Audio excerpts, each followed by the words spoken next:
Billy, how's it going? Going great, man. How are you doing? I'm doing well. Folks, if you're watching this on YouTube, then you will recognize this is Billy Failing, great banjo player with the Billy Strings band, but also a great banjo player and musician in his own right. So I'm privileged to have the chance to talk to him and pick his brain a little bit about how he does what he does on the banjo. And Wonderful. Yeah, good to be here.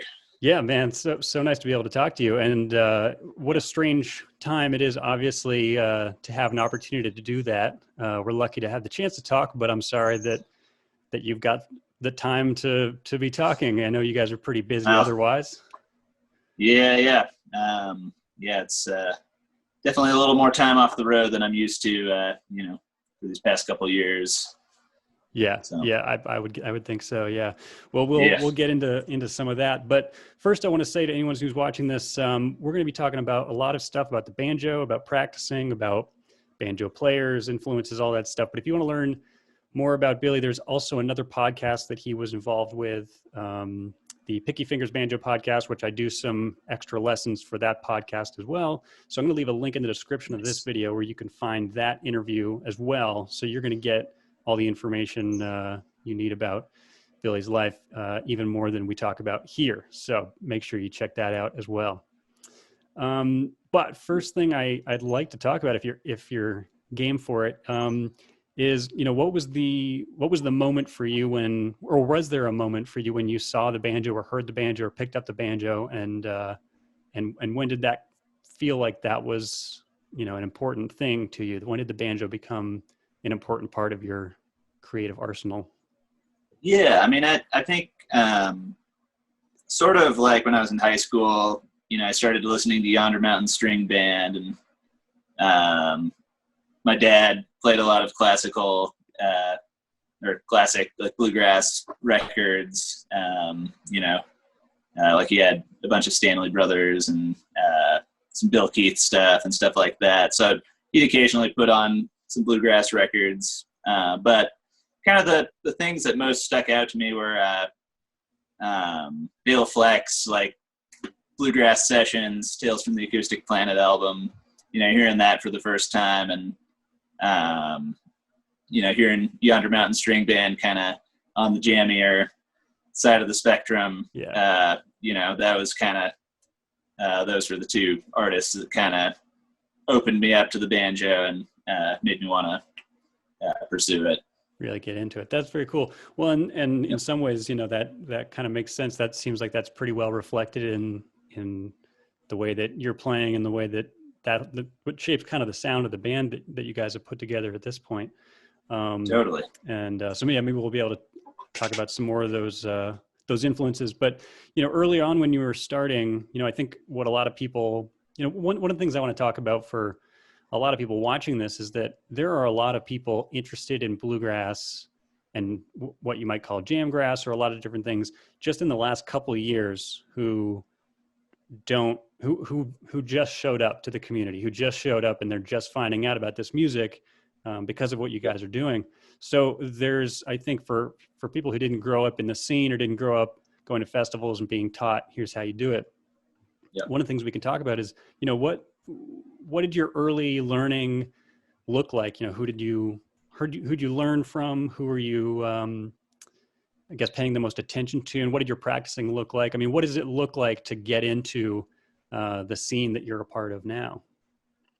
Yeah, I mean, I think kind of at the root of what I do with Billy Strings is like we're very all like everybody in the band is all kind of grounded in bluegrass, so like that's kind of the foundation that we build from, like playing the standards and like playing those bluegrass songs that we all know, and kind of exploring that form. But where we kind of break with that, I think maybe taking it a step further, like throwing on another break where you get a little weirder on the bluegrass tune, and then maybe just coming out of that into a vamp where you get really weird and do a 5-minute Space Jam or something like that. I think that's kind of how I think of like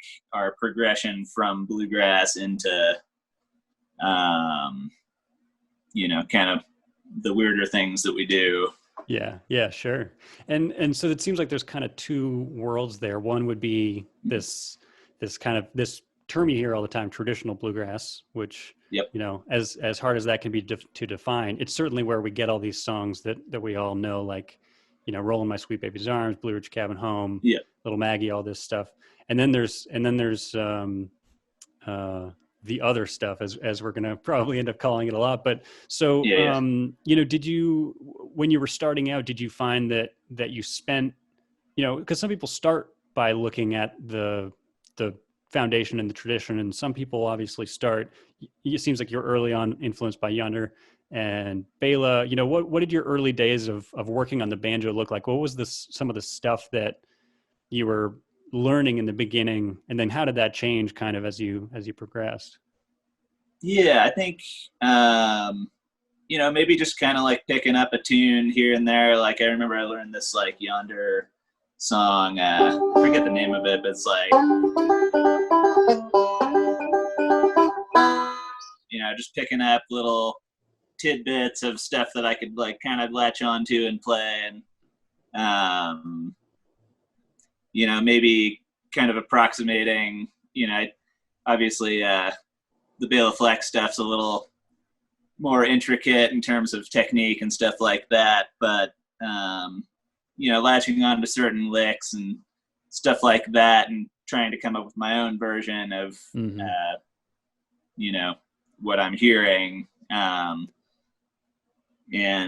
yeah, I mean, I guess I didn't really like I didn't really approach the banjo from like the more traditional way of like, learning kind of straight from the Scruggs book or something like that. It was more kind of like gravitating towards like sounds and licks and, whatever I was hearing. And kind of in the process, I've sort of filled in the gaps in my like Scruggs style approach and my more kind of regimented stuff. Yeah, sure. Well, and it seems like and maybe this will corroborate this idea that I think might be true, is that, if you're interested in what Bela does, or you're interested in, if you're listening to Yonder Mountain String Band or any of the kind of adjacent bands in that world, you're going to hear some of the more, some of the sounds coming from influence outside of bluegrass, but you're obviously going to hear Bela, who has been so directly influenced by all these people, that you're going to find those things too. And even if you might hear Bela doing it, it might be J.D. Crowe, totally, that you're finding through Bela or something. Do you find that, so when you were playing banjo early on, I mean, first of all, maybe you can say kind of what age this would have been, but did you find yourself spending a lot of time at festivals learning from people, in jam sessions, or were you taking lessons, or where were you kind of finding this information? Well, mostly just YouTube for the first several years. Like I think the first bluegrass festival I actually went to was like Gray Fox 2012 or something like that. Nice. So I was sort of like, I'd been learning for a few years. I think I started in like 2006 or something like that, when I was in high school. But yeah, it was sort of like a slow progression of like learning stuff on my own, through YouTube and through recordings. And, my dad played a little bit, so I kind of like picked up a few rolls from him and stuff like that, as stuff to kind of get me started.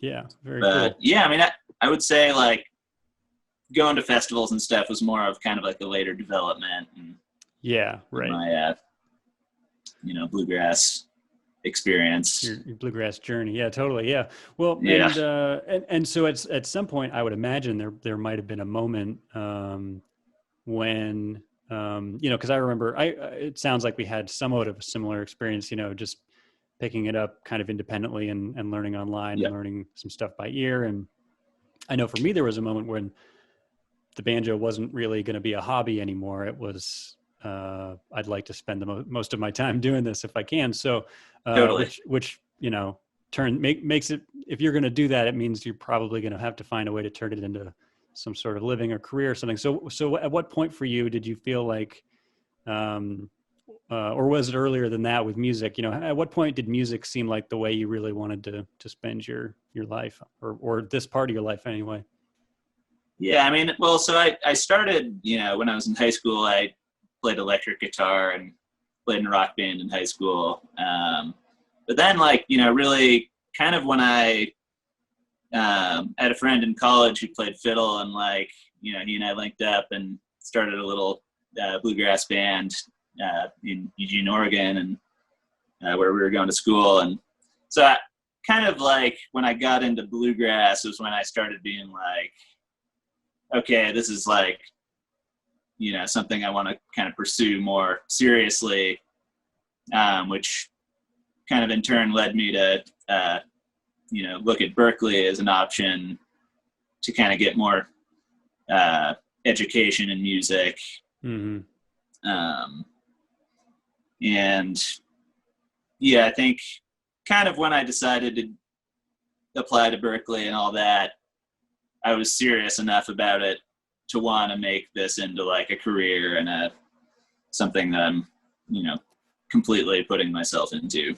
Yeah, totally. Well, and that seems like a nice segue into that period, because that's for a lot of people Yeah. kind of is when they end up making a lot of growth on the instrument, or kind of defining what it is that they want to do. And I know well, you were at Berklee, and me living in Maine, so many of the people I play music with are either at Berklee or were at Berklee. So I feel like I've got an idea of what that scene can look like. I know that for a lot of people, it can end up being a time where you spend a lot of time working on new things, or just really putting your sound together. So maybe you could talk a little bit about some of the things that musically you discovered at Berklee, or the things that happened to you at Berklee that you think maybe defined your current musical style in a way that maybe if you hadn't gone might not have happened that way. Yeah, I mean, I think kind of more than anything, like I view like my time at Berklee as kind of being, really developing like, an approach to music and an understanding of music. Like, a lot of the kind of focuses at Berklee are like arranging or, film scoring or stuff like that. Or performance. I kind of incorporated a mix of a bunch of different things into my, curriculum there. And I think, from a playing standpoint, it was really cool to kind of get a lot of insights into harmony and rhythm and things like that. And, I think in terms of what I've taken with me into playing with Billy Strings and the kind of music that I do now, I think like knowing that there are like infinite ways that you can kind of manipulate harmony and still resolve, I think has been a really cool thing to kind of have in mind when I'm improvising and stuff like that. And, just having some different ideas of how I can explore harmony and rhythm and things like that in kind of our improvisational, format. Yeah, and it seems like, as with, it seems like that's not maybe not, it's not that it's a common thing these days, but it's something that you hear more, if you want to use the word jamgrass or whatever it is, but mostly when I listen to you guys, it's such an interesting combination where some big section of a song might really just be driving bluegrass, and then when it goes into a section that's really more about improvisation and the rhythm breaks down a little bit, and some people Yep. will use the term space jam, which I always think is Yep. funny, but kind of makes sense. And it seems like that's one of those times where, you know, you want to maintain the banjo-ness of it to some extent and kind of maintain the bluegrassness, but in order to build that tension, which I think everybody in the band does so well, it really does require that you've got these kind of outside influences, which I guess, you know, Berkeley might be one of the best places to do that because there's so many different things going on. Maybe if you could talk about, I know some people who go to Berkeley study with a bunch of teachers that maybe aren't on their instrument or take classes. You know, were there any, can you think of any teachers or classes that, you know, things that weren't talking about flat and scruggs that really helped you, you know, expand your thing? Yeah, I mean, so while I was at Berkeley, I was taking, you know, private instruction with Wes Corbett, who's, you know, fantastic banjo player. For those who don't know, banjo player with Sam Bush now, but has been playing awesome stuff for a very long time. That's very cool. Totally. Yeah, so I mean, I think, you know, in terms of private instruction, like, you know, we learned a little bit of like kind of just tightening up the bluegrass stuff, but also, you know, we sort of looked at like the Bach cello suites, for instance, or like, you know, some more kind of complex stuff that's less, you know, 3-finger banjo specific. Yeah. But yeah, I mean, I think kind of learning jazz theory as well and thinking about, okay, like, you know, how can I like add tensions to like a dominant chord or something like that, you know. I think that sort of stuff was pretty illuminating. Yeah, I would imagine. Yeah. Well, and seems like that would be, especially the jazz theory stuff, seems like it'd be so applicable to your sound because so much of what you guys are doing is this tension and release. And the more ways you have to build tension, the more, you know, just the more avenues you have, which is very cool. So before we, you know, part of, I guess this doesn't have to do with Berkeley in particular, but I just remember having been at a music school situation, that being some of the like dense practice time that I had when I was there.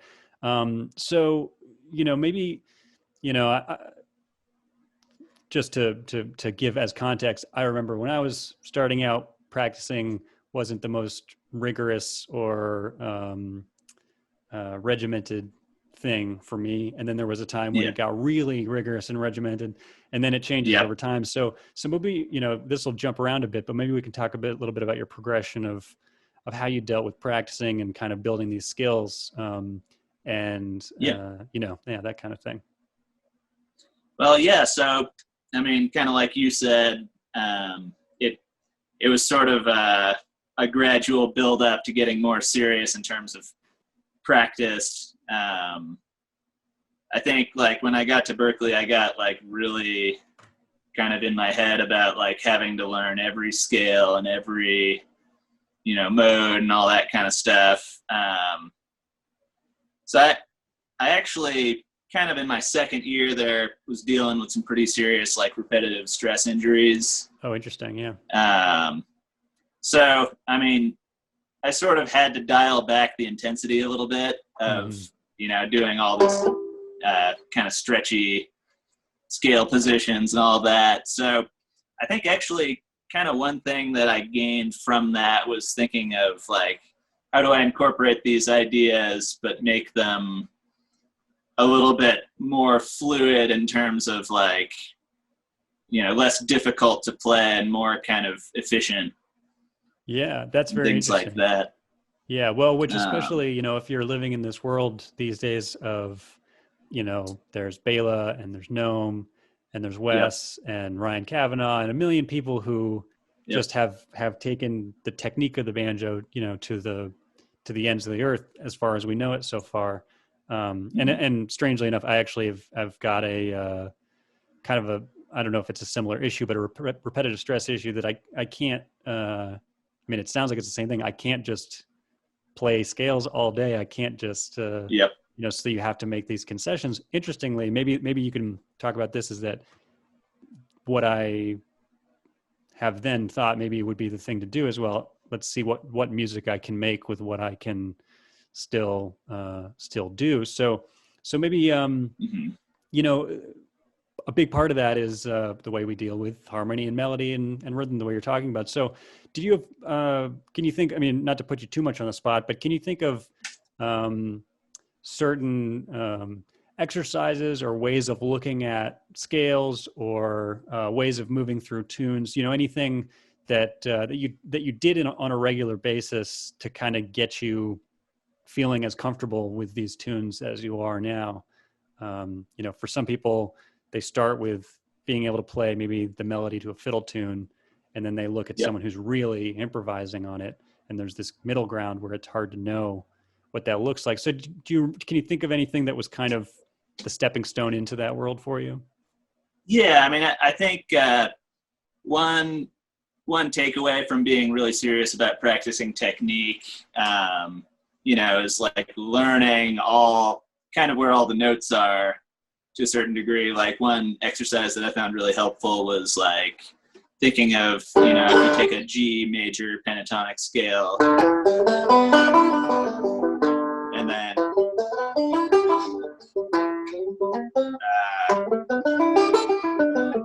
and etc., kind of take it up the neck, in every position. I think you sort of find certain positions that you're good working out of. At least I did. Like, that position there between the 7th and the 9th fret seems to be kind of where my hand naturally, works best. So it's like I can kind of like use these positions that I'm fairly good at in order to kind of find the notes when I'm transitioning between, playing up here and playing down here, for instance. So, I mean, that being kind of the technical side, I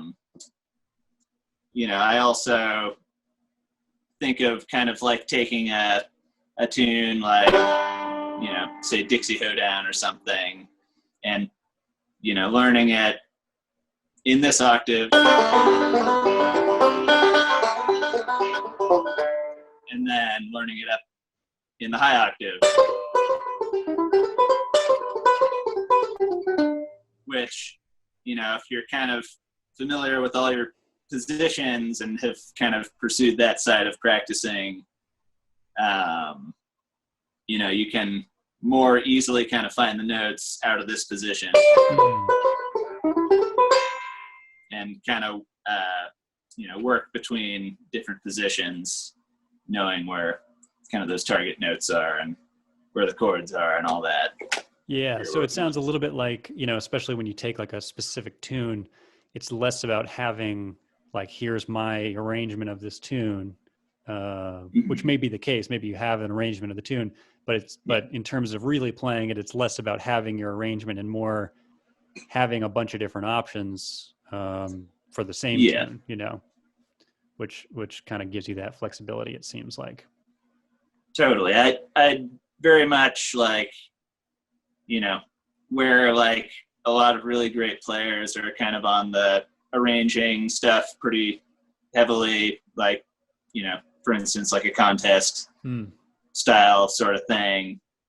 I would say I'm maybe on the other side of the spectrum where I'm more like, I think my brain kind of works less in the note for note mold, and I'm kind of more just like wanting to capture like the essence of a tune and like weigh all my options. That's kind of just my personal flow when it comes to that sort of thing. And for, for some people that takes the form of working on improvising on tunes or, different scale patterns or exercises. For some people, it ends up being transcribing other people's solos to try to gain influence from those things. Did you ever find yourself transcribing licks or solos from any particular players, or was that not Oh even yeah. part of the thing, you know? I mean, I think definitely transcribing is a big part of I think where I've improved in the last few years is being able to like actually slow stuff down and Amazing Slowdowner or whatever, and really like think, oh, like they're doing that roll there to like bring out this idea, or they're moving in this way, but like kind of being able to zero in on like really exactly what people are doing technically. And I mean, it's I think in that setting I learn stuff note for note, but it's more kind of like drawing on that when I'm going to play the tune. That I think of like some of the licks or movements that I learned from that transcription, and I kind of apply that in my own way. Interesting. Yeah. Well, and it seems, I can understand how this would happen, but there's definitely seems like there's this misconception that learning someone's solo note for note or learning licks note for note is going to lead you down this path to sound just like someone, or just to play these solos note for note when you get to the jam session or something, which I suppose you could do, but doesn't end up really being the point of the thing. Especially, but here's where I think it goes in the other direction. Is it sounds like because of your willingness to explore things like music theory, jazz theory, and really get into the inner workings of how this music can, how that really works, then you can use that information to take these solos or these licks and make them your own, or just use them as kind of an influence or something like that.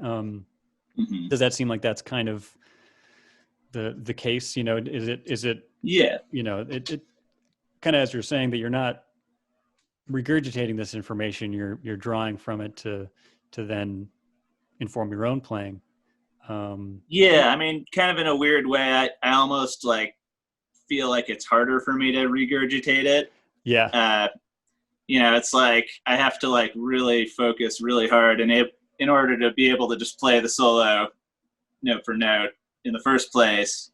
So if I like put the banjo down for half an hour or something, it's like I forget exactly how that flow goes. So it's more kind of just like, what can I gain from this note for note passage? Like, for instance, the other day I transcribed like a J.D. Crowe solo, and I think it was the Big Spike Hammer J.D. Crowe kickoff on the Bluegrass Album Band record. But, just looking at that stuff, it's like, you can learn so much just from like what he's doing over like a C chord, for instance, and like how his note choice kind of dictates his rhythm and things like that, and like how specific licks kind of have their own rhythmic pull, things like that. So kind of looking at a transcription in that way of how their sound comes from their exact note choice, is a pretty interesting thing that I get from transcribing. Yeah, totally. Well, and to go a little bit into the traditional side of the banjo world, when we talk about Earl Scruggs or J.D. Crowe or any of these people, sometimes again this misconception can be that they're so similar. That playing is similar, but as you kind of just described, when you look at the way that Crowe played Big Spike Hammer versus the way that Sonny Osborne played it, or whoever, there's these tiny little differences, and that can kind of inform the way that you interpret something like Big Spike Hammer. Do you have players in that, maybe more traditional world, or from that first and second generation that speak to you more than others, between all those greats? Do you have some of those players that really seem to inspire you more than others? Yeah, I mean, I think, just listening to J.D. Crowe, or Scruggs, like, in that style, I think J.D. Crowe really stands out to me because he just has such an interesting, like, drive to his playing that, like, it's almost like laid back drive, if that's Yeah. possible, but somehow he does that. So I'd say his playing really stands out to me. Kind of going through like other more traditional players, like, I love like Tom Adams playing, Yeah. and how he kind of takes, Scruggs style, and like really kind of dives even deeper into it in his own way. But yeah, I mean, anybody who's like kind of just diving deeper into that style and like playing stuff that surprises you. I just I love when Scruggs style, which, you think of as being so kind of traditionally minded, like when people can surprise you within the framework of that style, I always think that's like a pretty cool thing.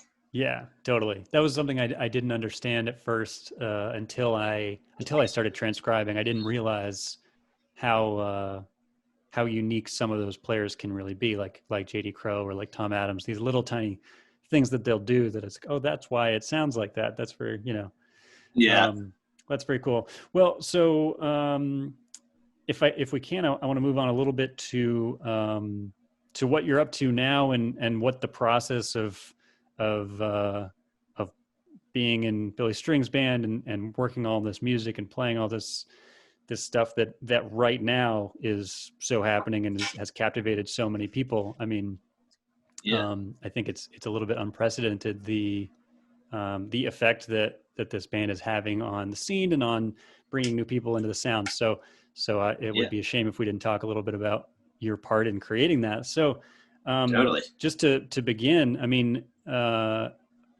ostensibly anybody who's going to end up in the band, I would imagine it's because fits well with the band and likes, everybody likes your sound, and that seems obvious. But when you're Mm-hmm. in this, just a little bit to talk maybe about the process of writing these songs or arranging these songs. What does that look like? When the band is deciding to do a song, or somebody's written something, or is there kind of a standard process by which that happens, or is it change all the time, or? Yeah, I mean, I think it kind of varies on, what song we're kind of bringing to the band. Like, if we're uh, usually like we'll try and kind of change up the set list every show. Cool. So, Billy might bring a Stanley Brothers tune to the band. I would say like in that case, like when it's a very kind of classic bluegrass thing, we're more kind of like trying to capture the feel of, the Stanley Brothers, for Mm-hmm. instance, in that,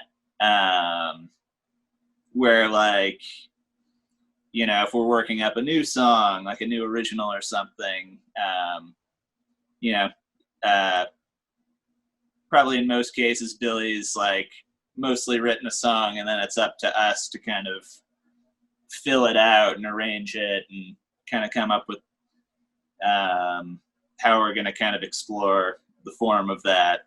Mm-hmm. Um, an example of a tune that like was mostly a finished tune. The opening track on our last album.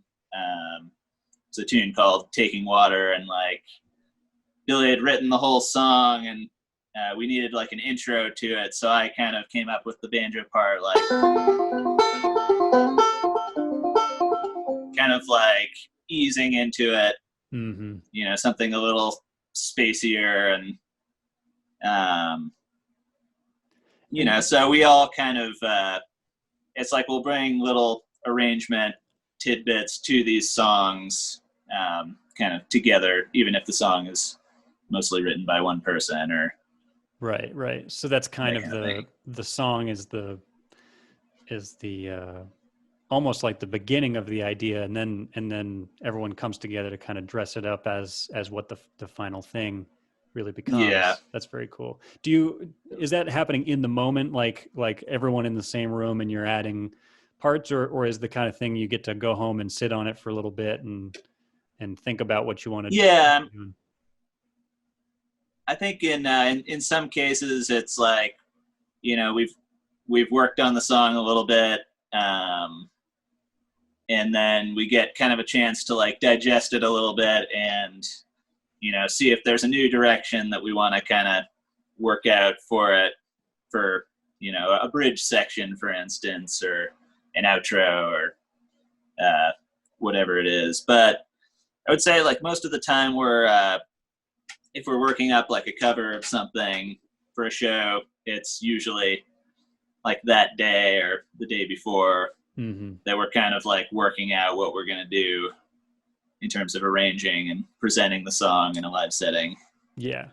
So there's preparation, but it's also not so belabored that it's this, and this seems like maybe this contributes to the kind of, well, that's part of the things that probably makes this so exciting to be in the band, but it makes it so exciting to listen to, obviously, is that it's not this so finely tuned, polished thing that it can be alive when it gets on stage, which is exciting.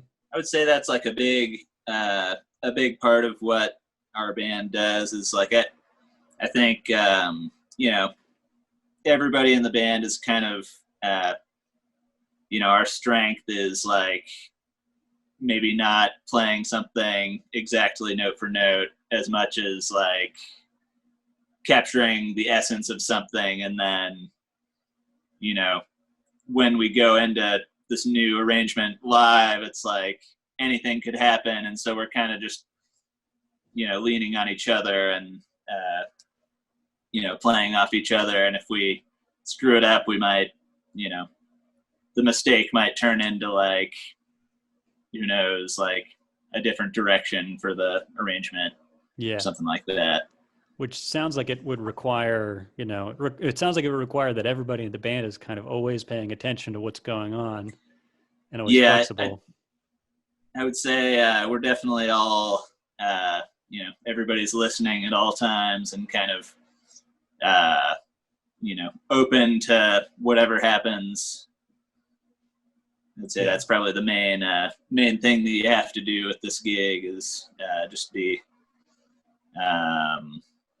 focused and open-minded as well. Yeah, right. Ready for whatever could happen, planned or unplanned, and that's very cool. Well, and that's I'm sure you heard this plenty of times at Berkeley, and I heard it when I was going to school and talking to anyone who's really been doing this for a while. Is that's really what any band should be doing. But it's you can sometimes you can tell people are listening, and that's clear when you guys are playing. So I think that's very cool. Totally.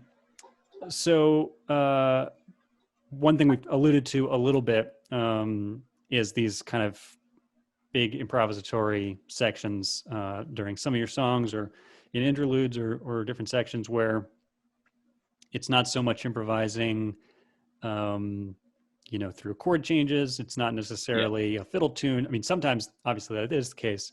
And in a lot of cases that can be informed by just the more, I guess, traditional form of bluegrass. That's what anybody who's improvising in bluegrass is doing, is playing over changes, whatever it is.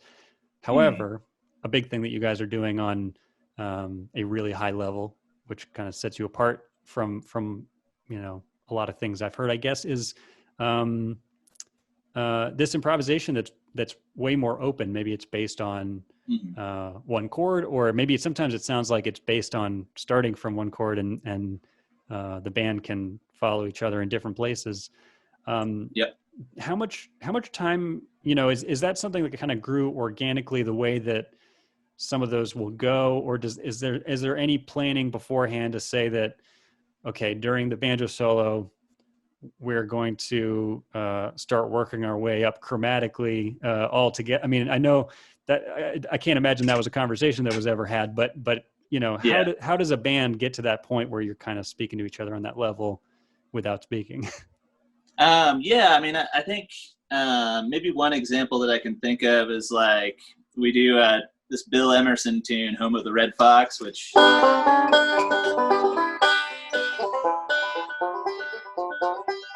you know Mm-hmm. we kind of for that tune we kind of like started off pretty uh, traditional bluegrass style, where we're kind of just everybody takes a break kind of thing.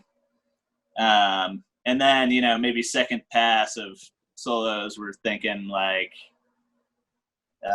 kind of taking it out a little bit more and taking a little bit more liberties in our solos. And then, on the set list, we might have "Home of the Red Fox" into, I don't know, whatever random tune,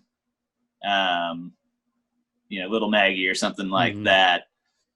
And so, like, kind of after a couple passes through "Home of the Red Fox," we're like kind of landing on the one chord, and it's like we're gonna kind of like see where this goes, and then eventually get into "Little Maggie."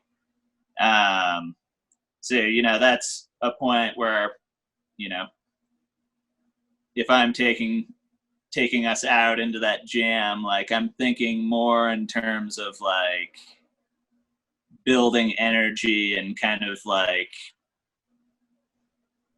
you know uh, how I'm gonna kind of differentiate one section of like the energy being here, and then how am I gonna like bring it up over the crest kind of, and Yeah.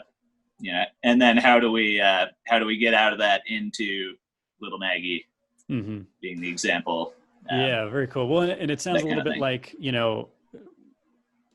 as like with any artist that we're interested in or moved by, the things that impact us are things like the energy or the emotion or the feeling.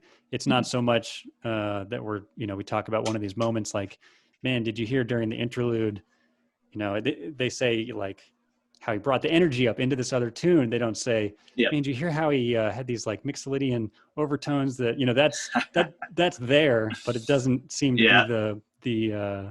the real impact, which sounds like to me, maybe you can confirm or deny this if you want, but it seems like you'd have to have some of these musical ideas, like some of the music theory, some of the just understanding how certain chords are going to affect the sound, all these things kind of squared away pretty well so that you can be thinking in terms of things like energy without Mm-hmm. having to do the math in your head, thinking, okay, what's going to Right. happen if I play this chord? You kind of know what's going to happen. You just need to decide what you want to happen. Is that kind of how you're thinking about it? Yeah, I mean, I think having practiced a lot of technical stuff, like how to work within like a dominant chord and how you can like extend out a dominant chord and stuff like that, and add tensions and stuff like that. Thinking of I'm not necessarily thinking of that stuff when I'm playing, but having practiced it, it's available to me. Mm-hmm. So then I'm more just kind of thinking in terms of like improvising a melodic line or something like that, where I might use some of those ideas in order to kind of like bolster what I'm doing Yeah. and Yeah. kind of create that progression towards like the climax of a jam or something like that. Right, right. Yeah, so it's like it's not so much the knowledge of those ideas, it's the fact that they're really under your fingers when you need them. It seems like a lot of people Yeah. know about some of this stuff but don't quite have it just ready to go, which seems like maybe an important factor. Mm-hmm. Interesting. Well, Yeah, I mean, cool. I think at the end of the day, it's more. I was going to say it's kind of just having the tools to come up with something Mm, um, and like draw from knowing how to move through the scales and yeah. stuff like that. I think is kind of where I'm at and where I'm trying to improve always. Yeah, very cool. That's awesome. So the two things I want to cover before we call it a day, wouldn't want to miss either of these. Is the first would be what's your practice look like these days? Maybe you could talk a little bit about what practicing would look like in a quote unquote normal schedule, because I'm sure that's different, but also maybe what it is that you're up to these days in terms of working on I know you talked about transcribing JD Crow, but whatever else you've got going on in your own workshop with the banjo. Well, I guess, in normal times, I'd be on the road, probably around 150 dates a year. So most of the time I'm kind of thinking like in terms of Billy Strings and the band, and kind of how can I like stay sharp on the material, and like, I might be thinking like, oh, like I totally whiffed it on tune X over here, last week, so I need to practice that one. So I mean, that would be kind of normal times, like what my focus would be. I think right now, since there's like, we don't have really very many dates on the books.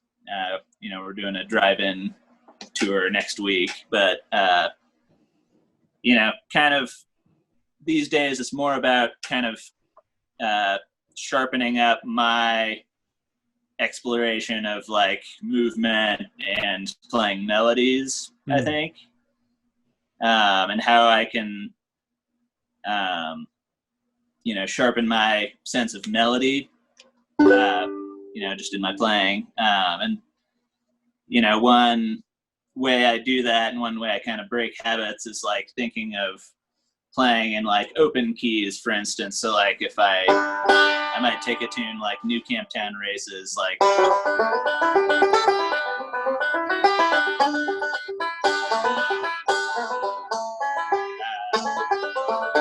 something like that, and then put it in its normal key, B flat.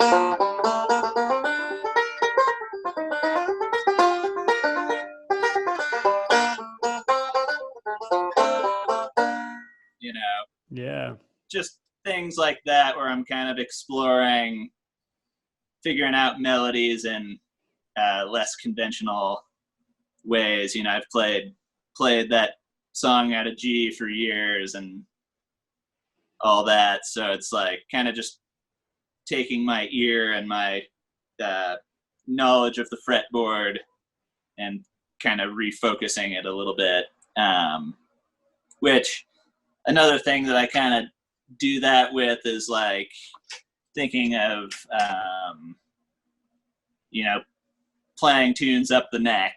Like that's something I've been doing a lot of lately, just to kind of like refocus my ability to like state a melody. So like I guess one that I've been kind of working on is like Red Wing, like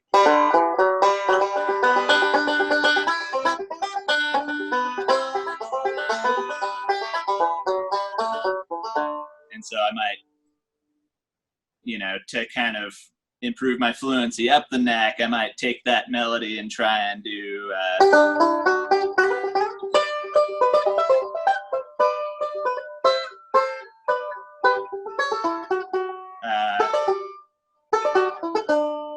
that kind of thing. So kind of trying to just like work out these melodies in different situations in order to improve my fluency and ability to kind of draw on that in other tunes. Yeah, right. Not have the instrument be a barrier to the ideas, but be able to kind of get straight to the ideas if you can.